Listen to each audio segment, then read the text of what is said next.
Hi, it's Anneli, and as we close one chapter and begin another, it's time to think about how we can make this year truly special. For me, the start of a new year always feels like a fresh page. It's a chance to reflect on where I've been and where I want to go. And today I want to share some simple yet powerful ideas that can help make this year your best year yet. Let's dive in together. Before we start, let's take a moment to reflect on last year. What went well for you this past year? And what brought you joy and growth? And when I say growth, I mean what moved you towards your intentions and goals that you'd set for last year, or what brought you closer to that thing that you were trying to achieve? And on the flip side, what were some challenges that taught you some important lessons? These are prompts that you can use just to think about these ideas, or actually use them as prompts when you're writing in a journal or a notebook. For me, this past year was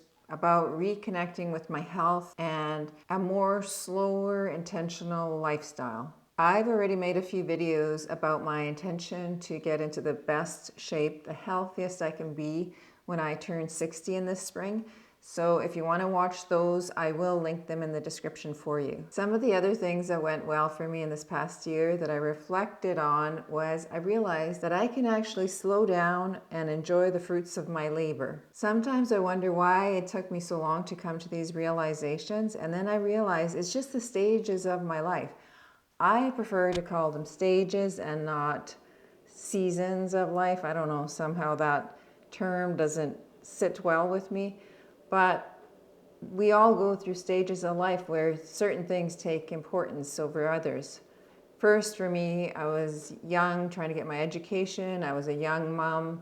Then I was a newlywed wife with young kids, and the kids just took priority. That was all I could think about. During those times in my life, I did not take the time to ponder on the journey of my life. And if I did, it was very short-lived because I had other priorities. Now I have time. The kids are all out of the house, and I have time to reflect and to really think about what I want the rest of my life to look like. And then when I think about the flip side, there's definitely some bumps in the road for sure. And each bump taught me something valuable. Last year I did waste a lot of time, energy, and money on thinking that I needed to pursue more courses, and I realized, thankfully, that is not the way to make myself happier and to be at the point where I want to be in my life. And that was such a relief for me to let go of that. And I'm happy that it happened. It was a lesson that I would have had to learn. Otherwise, I might be doing that next year or this year, spending time and money on courses that I know now that I don't really want to pursue. It's the beauty of wisdom. It really does catch up with you. I really encourage you to think about these questions and maybe even jot down your thoughts, because reflection is really the first steps to meaningful change. And I did include a checklist for you that goes through all these things that I'm going to mention, and you can print it off if you're interested, just as a little prompt for you to think about and reflect on your past year and to set the intentions for the new year. And I've got my trusty bullet journal where I make notes in. I have had these for years, and this particular one, I'm coming towards the end of it, but I've started this a few years ago. And I really love the ability to use a bullet journal so that I can make it my own versus buying a pre-scheduled and dated one, because I always bought it, started it, and never used it again. The actionable steps that you can take for this year to make it the best year of your life, the healthiest and happiest. Number one is to set intentions instead of resolutions. I think resolutions and having a goal is a lot more, it reflects discipline, whereas if you say to yourself or write down that the intention for me this year is to be healthier, instead of saying I'm going to exercise every day as your resolution, you can say I'm going to move my body every day in a way that makes me happy and feels good for me. For me, the intention that I have set for this year is that I'm going to do things that will let me be healthier, and those include everything from sleep, moving my body, doing things I enjoy. Number 2 is prioritize your health, because really if you don't have your health, you really don't have anything. So this could mean anything from increasing your plant-based foods, increasing your time spent outside, outdoors. It could be deciding that you're going to start stretching, or even just getting the appropriate amount of sleep for yourself. But those small steps that you take will lead to bigger results, that your health is something you shouldn't compromise with. Number 3 is embrace the power of nature. There's a lot of research available now on the benefits of nature to your health. And for me, I find that it boosts my mood and it definitely calms me down. So even if you strive for 3 to 4 times getting outside every week, that's something, whatever you can, because there's enough information that being outdoors in whatever kind of nature is available to you is really beneficial for your health. Number 4 is focus on joyful connections. This is whether it's with friends, family, or community. Really try to prioritize connections that bring you joy. Even a quick phone call, text, note, whatever way you want to communicate can really brighten someone's day, and in turn that brightens your day. I recently heard somebody say, and I cannot remember who it was, that reaching out to somebody, whether it's a family member or friend, in the morning, sometimes can be that one little connection to them that gives them a feeling of belonging, and it may help them throughout the day. The way they explained it was so touching that I made a point of doing that every morning.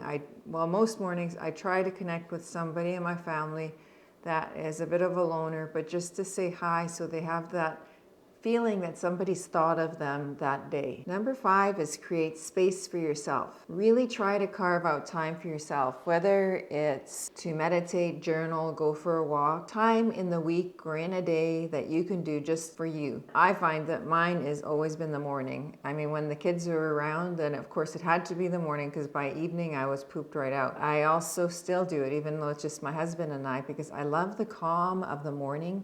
I don't know, I also love when it's kind of dark and the sun is starting to rise. And I always find that I'm more focused and I have way more concentration ability at that time of the day. So I really love my mornings. So that's why I really like to get to bed earlier and get my 7-8 hours of sleep every night so that I can get up. My preferred time is 5 a.m. It doesn't always happen, but when it does, I get some things done that are just for me. It sets the tone for the whole day, and I really feel like I've accomplished something and I feel a lot better. And that's whether it's exercise or just getting something done that's been kind of on my list of to-do things for a long time. Number 6 is practice gratitude, and this can be in any form that you find most beneficial. But I have heard another thing lately, and I actually have utilized this instead of just robotically writing down 3 things that I am grateful for, because you know you have to be grateful for. The way that I now do it is think about something that occurred during the week or that day that I am really grateful for. It could be something that I'm really grateful that happened to somebody, or anything that gave me a feeling that I was happy, grateful, relieved.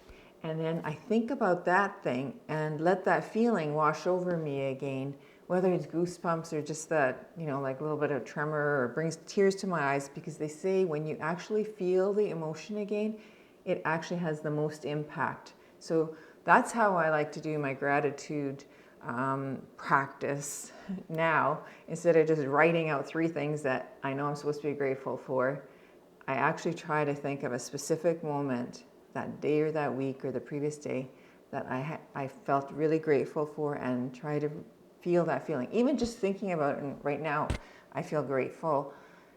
And that's what you're trying to do, is have your body feel it, because when your body actually feels these emotions, especially the positive ones, it's more positive for your health. 7 is celebrate progress, not perfection. This is really important, because a lot of times I don't reach the goals that I've set and written down in my bullet journal.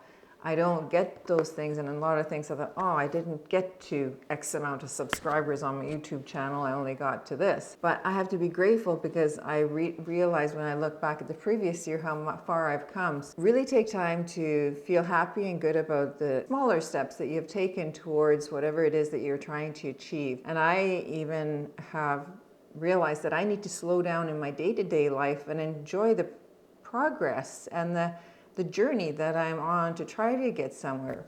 Right now I'm not happy with how the shape of my house. There's a lot of damage done from over the years raising the kids, a lot of hockey balls and sticks and things on dents and this and that all over the place. I'm not happy, but I've decided I'm going to be happy in the journey that I am on because I'm now taking each room and trying to fix them up so that I feel happy and cozy being in them. That's what I want to do, and I hope you do that too, is just enjoy the journey of your, getting to whatever you're trying to get to instead of just celebrating when you reach the goal. The beauty of the new year isn't about making everything perfect. It's about growth, connection, and building a life that feels meaningful for you. And for me, my journey in 2025 is about continuing with my health, spending more time outdoors and here with you on YouTube and providing content that hopefully will help even one person. I'd love to know one thing that you're excited to focus on this year. Write me in the comments because I'd love to read your ideas. Thank you so much for joining me today. I hope these ideas spark some inspiration for you as you